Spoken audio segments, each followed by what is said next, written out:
نحمده ونصلي ونسلم على حبيبه ورسوله الكريم اما بعد فاعوذ بالله من الشيطان اللعين الرجيم بسم الله الرحمن الرحيم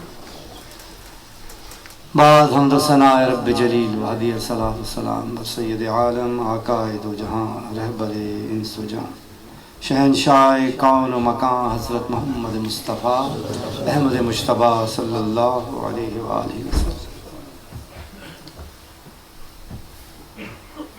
الحمدللہ،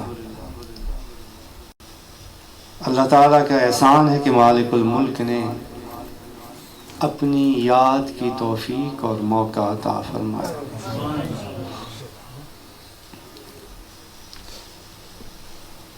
جیسے کہ ابھی علامہ صاحب کہہ رہے تھے، جنت کے باغوں میں بیٹھنے کا اور اس کے پھلوں سے محظوظ ہونے کی توفیق عطا فرمائی۔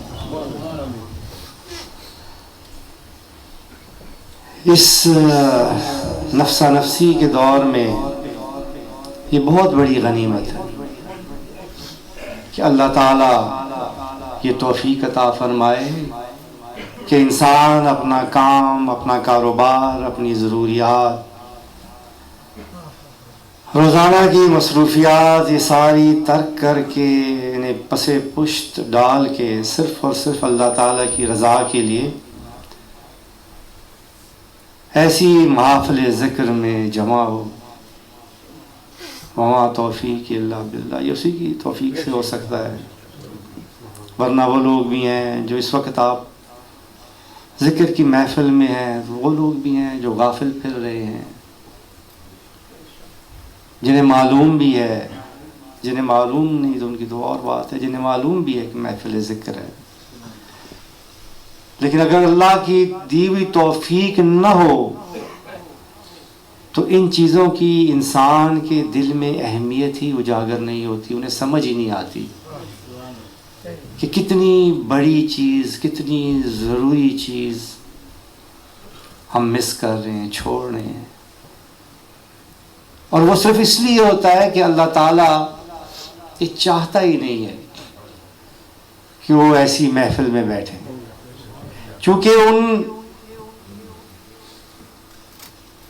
اللہ تعالیٰ نے اصل میں اللہ تعالیٰ توفیق دعا جو ہے نا، صحیح توفیق دعا جو ہوتی ہے اسی کو عطا فرماتا ہے جس کی دعا رب نے قبول کرنی ہوتی، توفیق دعا ملتی ہے اسے، اور توفیق ذکر اسی کو ملتا ہے جس کا ذکر رب نے کرنا ہوتا ہے، توفیق توجہ بھی اسے ملتی ہے جس کی بارگاہ میں، اللہ تعالیٰ کی بارگاہ میں مقبولیت ہو اور اللہ تعالیٰ اپنی توجہ اس پہ ڈالنا چاہے، کیونکہ آپ ذکر کرنے بیٹھے ہیں، ظاہر ہے آپ سے بہتر محفل میں آپ کا رب آپ کا ذکر کر رہا ہے، یہ بھارے کسی کو یہ انعام تو نہیں مل سکتا نا، یہ دولت تو آپ کو ملنی تھی، اب آپ اپنے رب کی طرف متوجہ ہیں اور آپ کا رب آپ کی طرف متوجہ ہے، یہ انعام آپ کو ملنا تھا، یہ آپ کے لیے مخصوص تھا، اس لیے اللہ تعالیٰ نے آپ کو یہ توفیق عطا فرمائی۔ دوسرے شہروں سے بھی لوگ آئے ہیں، ایسے بھی ہیں جو بار بار آتے ہیں، ہر شہر میں آتے ہیں، جہاں جہاں ہم جا رہے ہوتے ہیں، جہاں جہاں محفل ذکر ہوتی ہے، وہاں وہاں وہ چہرے نظر آ رہے ہوتے ہیں، اللہ تعالیٰ بار بار انہیں یہ توفیق عطا فرما رہا ہوتا ہے۔ نوجوان لڑکے ہیں جو ہمارے ساتھ، ہمارا وہ گاڑی چلاتا ہے حمید، وہ اور ساتھ وہ عبد الحادی، وہ ساتھ ساتھ ہمارے، وہ پہلے دن سے ساتھ ہیں اب تک، جب تک ہمیں ایئرپورٹ پہ نہیں چھوڑتے وہ ساتھ ساتھ رہیں گے، جوان لڑکے ہیں، نوجوان لڑکے ہیں، پورا خاندان لے کے یہ خلیفہ صاحب، عبد الخالق صاحب ہر جگہ پہنچے ہوتے ہیں۔ یہ اللہ تعالیٰ کی دی ہوئی توفیق ہے، یہ ہر کسی کو نصیب نہیں ہوتی۔ آپ جو لوگ یہاں بیٹھے ہیں یہ اللہ تعالیٰ کے انعام یافتہ لوگ، اللہ تعالیٰ نے آپ پر مہربانی فرمائی ہے، اللہ تعالیٰ نے آپ کو یہ موقع عطا فرمایا۔ حاضرین محترم، جن عظیم ہستیوں کی یاد میں آج میں اور آپ یہاں بیٹھے ہیں، غوث الامت حضرت خواجہ محمد قاسم بابا جی رحمۃ اللہ علیہ، غوث المعظم اعلی حضرت پیر نذیر احمد رحمۃ اللہ علیہ، غوث زمان شیر شاہ غازی، اعلی حضرت الحاج پیر ہارون رشید رحمۃ اللہ علیہ، یہ وہ ہستیاں ہیں جنہوں نے اپنی ساری زندگی مخلوق کی ہدایت کے لیے وقف کر دی. یہ نبی کریم علیہ الصلوۃ و تسلیم کے سچے غلام تھے، اللہ کے سچے اور صحیح بندے، خالص بندے. اور جو لوگ ان ہستیوں کو جانتے ہیں، ہمارے پیر صاحب شیر شاہ غازی رحمۃ اللہ علیہ سے قربت رکھتے تھے، ان کے قریب ہوتے تھے، ان کے ساتھ بیٹھتے تھے، ان کی گفتگو سنتے تھے، انہیں معلوم ہے اچھی طرح کہ آپ کی شخصیت کس طرح کی تھی.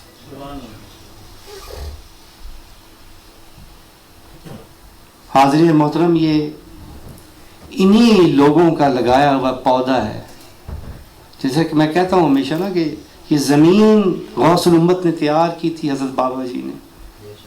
غوث المعظم نے اس میں نسبت رسولی کا پودا لگایا، اور غوث زمان شیر شاہ غازی رحمۃ اللہ علیہ نے اپنی رات دن کی محنت، انتھک محنت سے اسے ایسا سیراب کیا اور تناور درخت بنا دیا جس کی چھاؤں میں آج میں اور آپ بیٹھے ہوئے.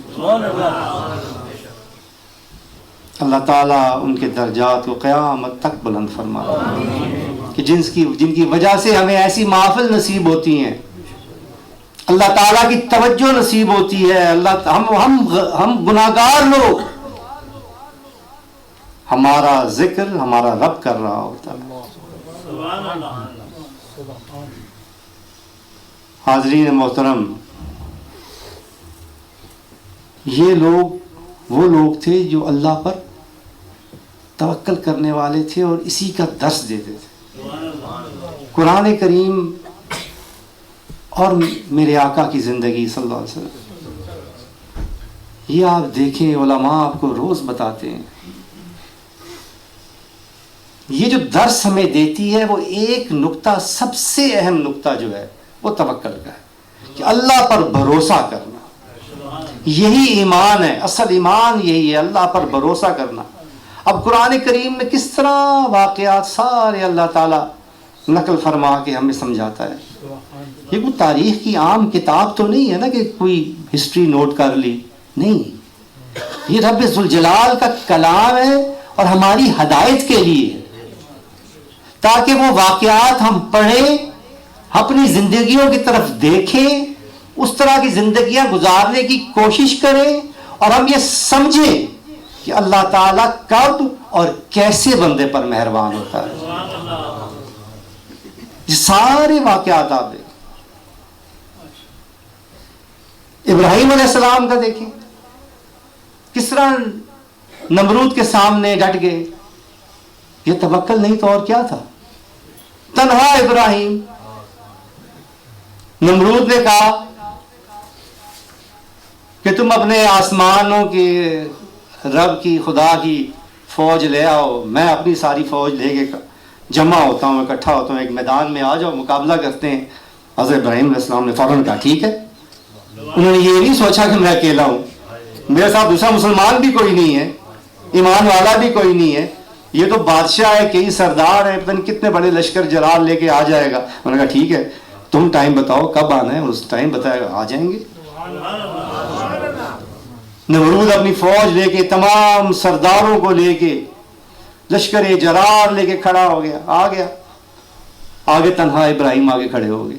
وہ ہنسنے لگے کہ بڑا اپنے خدا کا نام لینے والا تھا، بڑا اپنے رب کا نام لینے والا تھا، کدھر اس کی فوج دیکھو. پوچھا کہاں ہے تمہاری فوج، آئے گی؟ انہوں نے کہا ضرور آئے گی، کیوں نہیں آئے گی. تنہا ابراہیم، اعتماد دیکھیں، یقین دیکھیں، توکل دیکھیں. ویسے تو نہیں اللہ نے کہا کہ ابراہیم بڑا وفا کرنے والا ہے، کہ امامت بھی دے دی، نبوت بھی دے دی، سب کچھ اس گھرانے میں دے دیا. کیوں؟ کیسا توکل تھا. وہ مذاق اڑا رہے تھے اور اللہ تعالیٰ نے مچھر نما چھوٹے چھوٹے ایسے کیڑے بھیجے کہ اربوں کی تعداد میں ایک ایک کے ساتھ ہزاروں لاکھوں چمٹ گئے، اور تب چھوڑا جسم ان فوجیوں کا جب خالی ہڈیاں رہ گئی. آج کل تو آپ لوگ اس چیز کو سمجھ بھی سکتے ہیں. کچھ عرصہ پہلے اگر آدمی یہ کہتا، کوئی کہتا، لوگ کہتے کہ شاید پتہ نہیں ایسا کوئی کیڑا بھی ہوتا ہے. یعنی آج کل تو سائنس بھی یہ سمجھ رہی ہے. آپ یہ سمجھ بھی سکتے ہیں کہ کوئی کیسا کوئی مچھر تھا، کوئی کیسا کوئی کیڑا تھا جس کے اندر کوئی کیسا وائرس تھا، کوئی کیسے اس کے سلائیوا میں ٹاکسنز تھے، کوئی کیسی چیز تھی کہ جیسی واقع چپکا سارا گوشت گل کے نیچے گر گیا. آپ تو آپ سمجھ سکتے.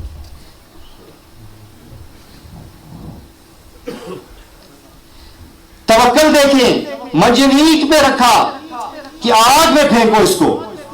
یہ مجھے خدا نہیں مانتا، اپنا کوئی اللہ بنایا ہوا ہے کہ میرا خدا کوئی اور ہے، آسمان میں رب ہے. یہ میں دنیا کے خداؤں کو نہیں مانتا، میں نمرود کو نہیں مانتا. میرا خدا رب ذوالجلال ہے، اللہ تبارک و تعالی ہے. اسے آگ میں پھینکو ورنہ دوسرے لوگ بھی خراب ہوں گے. ایسی سزا دو، ایسی سزا دو کہ جس سے لوگ عبرت اٹھائیں. یہ اس کو مشورہ دیا گیا. آگ دہکائے گی، آگ میں پھینک لی گئی تیاری. فرشتے آ رہے ہیں، پوچھ رہے ہیں آگ کو بجھا دیں، آپ کو اٹھا لیں، ان کو مار دیں، آپ کو ہٹا دیں منجنیق سے. کیا کریں؟ پوچھا کہ میرے رب کو معلوم ہے نا کہ میرے ساتھ کیا ہو رہا ہے. اور ظاہر ہے کیسے نہیں معلوم. پھر تو رب کی رضا وہ میری رضا. دوست سے ملی ہوئی ہر چیز یاد رکھیں دوست ہوتی ہے. عشق کسے کہتے ہیں؟ عشق کسے کہتے ہیں کہ جو دوست ہو اس کی طرف سے آنے والی ہر چیز دوست، چاہے غم ہو، چاہے تکلیف ہو، چاہے دکھ ہو، جو بھی ہو وہ بھی دوست آیا جو دوست کی طرف سے. انہوں نے کہا نہیں میرے اللہ کو پتا ہے. پھر اللہ تعالیٰ یا نار کونی برزن سلام علی ابراہیم. فرشتے بھی بیچ میں سے ہٹ کے، فرشتوں کی کیا ضرورت ہے؟ رب نے خود حکم دے دیا آگ کو ٹھنڈی ہو جا، سلامتی والی بن جا میرے ابراہیم. توکل اور اعتماد، ایمان کی یہ قوت اللہ تعالیٰ ہمیں سکھا رہا ہے، ہمیں بتا رہا ہے. یہ ہمارے لیے، میرے اور آپ کے لیے تعلیم ہے. بھائیوں نے آگے بتایا یوسف علیہ السلام کے سیدنا یعقوب کو کہ اس کو تو بھیڑیا کھا گیا. قمیض بھی لا کے دوسری دکھا دی. وہ پیغمبر تھے، دور اندیش تھے، انہیں معلوم تھا رب پہ اعتماد کروں گا، رب پہ بھروسہ کروں گا تو اس کا کچھ نہیں بگاڑ سکتے. کچھ نہیں. واللہ المستعان ولا ما تصفون. ایسی اللہ تعالیٰ نے پناہ عطا فرمائی، ایسی حفاظت فرمائی کہ اس کنویں میں سے تنہا یوسف جو پڑا تھا وہاں سے نکل کے عزیز مصر کے گھر تک، اور وہاں سے نکل کے بادشاہ کے محل تک، اور پھر مصر کا عزیز مصر بن گیا، وزیر اعظم بن گیا. وہی یوسف، اور وہی یوسف علیہ السلام اللہ تعالیٰ نے وہ مرتبہ عطا فرما دیا کہ وہی بھائی جو آپ کو کنویں میں پھینک کر گئے تھے وہی محتاج بن کے آپ کے سامنے ایک لائن میں کھڑے. یہ توکل، یہ اللہ پہ اعتماد، یہ اللہ پر بھروسہ، یہ ہمیں اللہ تعلیم عطا فرما. عزیزان محترم، موسیٰ علیہ السلام کے مقابلے میں دیکھیں فرعون، آج تک اس کی کہانیاں پڑھائی جاتی ہیں. ان کے احرام مصر کے تحقیق ہو رہی ہے اور کہاں کہاں ان کے لاشیں پڑے ہوئے ہیں. وہ کتنی زبردست ان کی حکومتیں تھیں، کتنے طاقتور وہ بادشاہ تھے، جتنے بھی فرعون تھے. آج تک اس پہ تحقیق ہوتی ہے. اور بنی اسرائیل کی کمزور سی قوم جنہیں غلام بنایا ہو، ڈر کے موسیٰ علیہ السلام علاقہ چھوڑ کے جا رہے ہیں کہ مجھے پھر مجھے پکڑ لیں گے کہ میرے ہاتھوں سے بندہ مر گیا. اللہ تعالیٰ نے دعا سے خود اللہ تعالیٰ مہربانی فرماتا، رب انی لما انزلت علی من خیر فقیر. ایسا اللہ تعالیٰ نے مہربانی فرمائی، ایسا کرم فرمایا، ایسی مدد فرمائی، ایسی طاقت عطا فرمائی کہ موسیٰ کو کہا پھر جاؤ، جا کے فرعون کے سامنے کھڑے ہو جاؤ. اور کس چیز کے ہتھیار کیا دیا؟ سوکھی ہوئی لکڑی ہاتھ میں. حاضرین محترم، اعتماد اور توکل تھا کہ اس سوکھی ہوئی لکڑی نے پوری فرعون کی سلطنت کو غرق کر دی. آپ سوچیں ذرا، اس چیز کو اپنے دماغ میں لائیں کہ ایک کمزور سی قوم ہے، موسیٰ علیہ السلام قیادت کرتے ہوئے اس کو بھگا کے لے جا رہے ہیں ایک بہت بڑے بادشاہ فرعون کی سلطنت سے. آگے دریا آ گیا، سمندر آ گیا، اس کا وہ بحر بے قرار ہے، اس کے موجے ہی موجے، کوئی طریقہ نہیں اس میں سے گزرنے کا. پیچھے مڑ کے دیکھتے ہیں تو لشکر جرار فرعون کا، گھوڑے، ہاتھی، اسلحے سے لیس، اس پوری قوم کو ختم کرنا ہے ہر صورت، ورنہ یہ ہمارے لیے اچھا نشان نہیں ہے. آگے سمندر کی لہریں، پیچھے فرعون کی فوج، اور موسیٰ کے ہاتھ میں ایک سوکھی ہوئی لکڑی. اور توکل اور اعتماد اور بھروسہ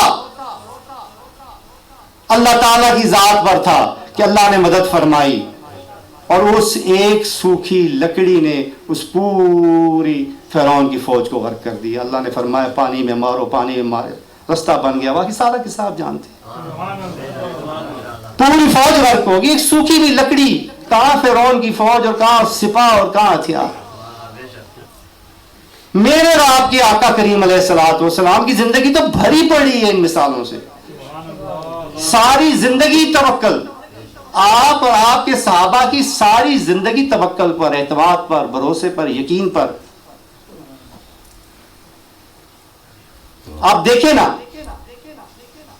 شیب ابی طالب سے لے کے ہجرت تک، ہجرت سے لے کے غزوات تک، یہ کیا تھے سارے واقعات. غزوہ بدر، پاس کچھ نہیں، سامنے دشمن ہے، ہتھیاروں سے لیس ہیں، اپنے پاس ہتھیار بھی نہیں، سواری کا بندوبست بھی نہیں. میرے آقا کریم علیہ الصلوۃ والسلام رات ساری کھڑے ہو کے دعائیں فرما رہے، اپنے آپ پہ بھروسہ کیے کھڑے ہیں، دعائیں فرما رہے ہیں اللہ العالمین فتح عطا فرما، ورنہ تیری نام لینے والے وہاں کوئی نہیں رہے گا. اس طرح دعائیں فرما رہے ہیں کہ آپ کی شانوں سے چادر مبارک نیچے گر جاتی ہے. سیدنا ابو بکر آتے ہیں اور آ کے اٹھا کے آقا کریم کندھوں پر رکھتے ہیں، شانوں پر، فرماتے ہیں کہ بس کر دی یا رسول اللہ، مجھے یقین ہے کہ اللہ تعالیٰ آپ کی دعائیں ضرور سنے. ناممکن جنگ تھی، اور کیا ممکن کیا ہونی، ایسی جنگ میں وہ تبدیل ہو گئی کہ سارے کفار سردار غرق ہو گئے. اور وہ سارے واقعات آپ جانتے ہیں، بچپن سے بچے پڑھتے آ رہے ہیں، ان کو ریپیٹ کرنے کی ضرورت نہیں ہے. صرف بتانا مقصود وہ توکل اور اعتماد اور بھروسہ ہے جو اللہ اور اس کا رسول ہمیں سکھاتے ہیں. اللہ کی کتاب اور رسول اللہ صلی اللہ علیہ وسلم کی زندگی، حیات طیبہ جو ہے، وہ ہمیں جو درس دیتی ہے، اور جو ان بزرگان دین نے ہمیں درس دیا، وہ یہی توکل تھا، یہی اعتماد تھا، یہی بھروسہ تھا، جس کی وجہ سے یاد رکھیں عزیزان محترم، یہ صرف اس وقت کی بات نہیں ہے کہ ان کے ساتھ ایسا ہوا تو ہمارے ساتھ نہیں ہو سکتا. یہ کیوں نہیں ہو سکتا؟ آج کیوں نہیں ہو رہا؟ ہم اپنے گریبانوں میں نہیں جھانکتے، ہم اپنی حالت نہیں دیکھتے، ہم اپنی عادات نہیں دیکھتے، ہم اپنی صبح و شام نہیں دیکھتے. ذرا اپنے گریبان میں جھانکیں، اپنے دل کو کھول کے ذرا دیکھیں کہ میں اور آپ کتنے کمزور ہیں، کہ میں اور آپ کتنے خطا کے پتلے ہیں. مجھ سے اور آپ سے کتنی خطائیں ہوتی ہیں، ہمارا ایمان کتنا کمزور ہے. چند ٹکوں کی بات اگر آ جائے تو لوگ نمازیں بھی چھوڑ دیتے ہیں، روزے بھی چھوڑ دیتے ہیں، عبادتیں بھی چھوڑ دیتے ہیں، کجا جہاد میں کھڑا ہونا. اس پیٹ کی خاطر انسان کیا کیا نہیں کرتا، کس کس چیز سے غافل نہیں ہو جاتا، اپنے رب تک کو بھلا نہیں دیتا. اس کی گواہی نہیں ہے آپ کے سامنے کربلا کا میدان. ایمان کی کمزوری دیکھیں نا، نسبت کی کمی دیکھیں نا.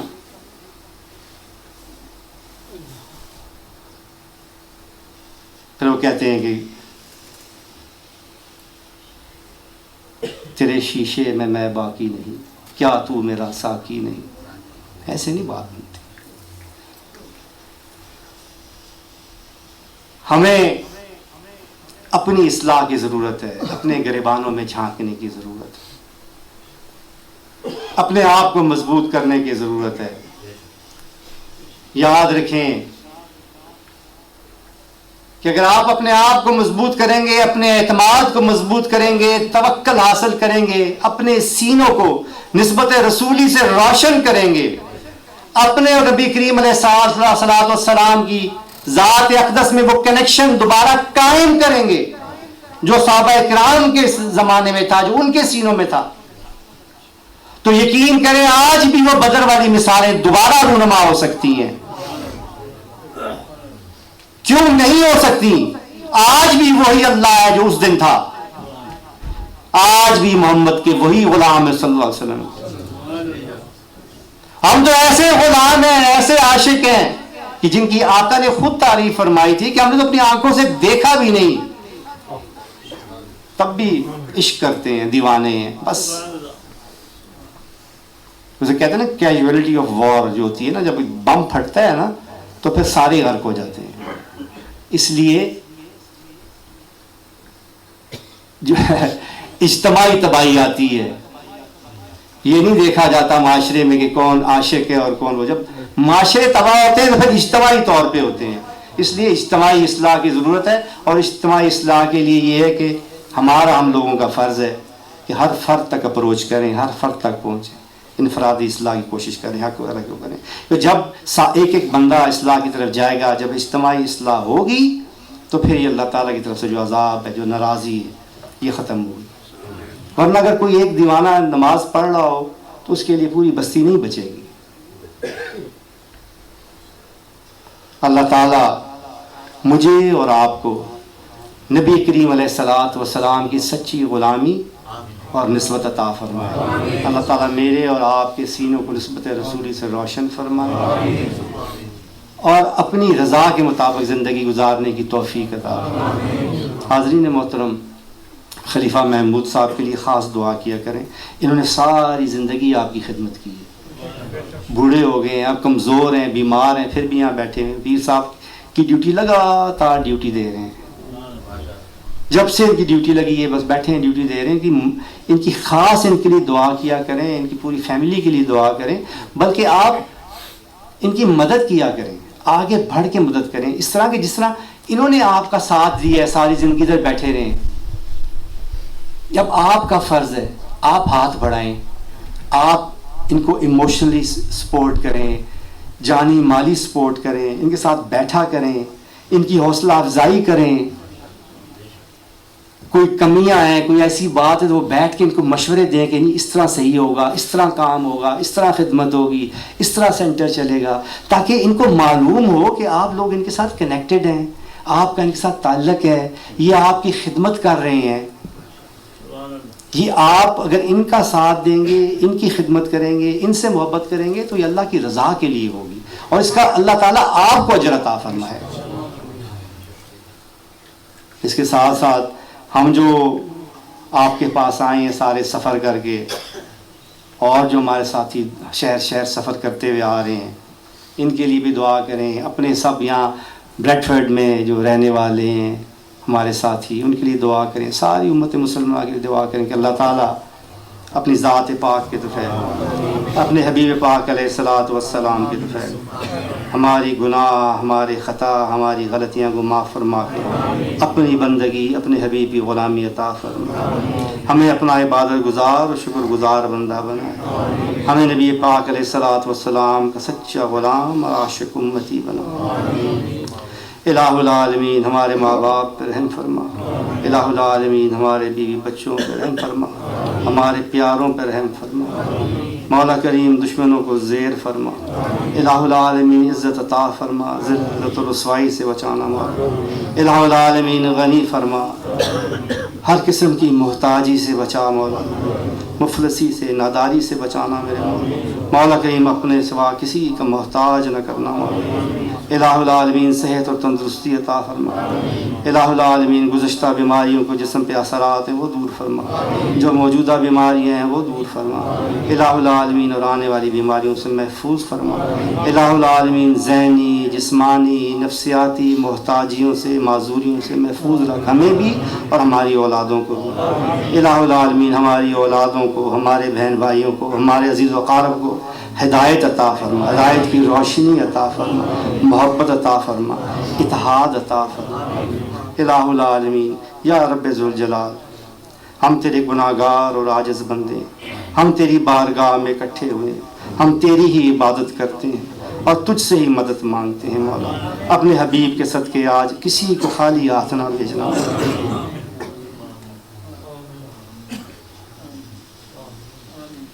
کشمیر اور اس کے ساتھ ساتھ خاص طور فلسطین، لبنان اور غزہ کے مسلمان، کتنا بڑا ظلم ہو رہا ہے فلسطین میں، غزہ میں، لبنان میں۔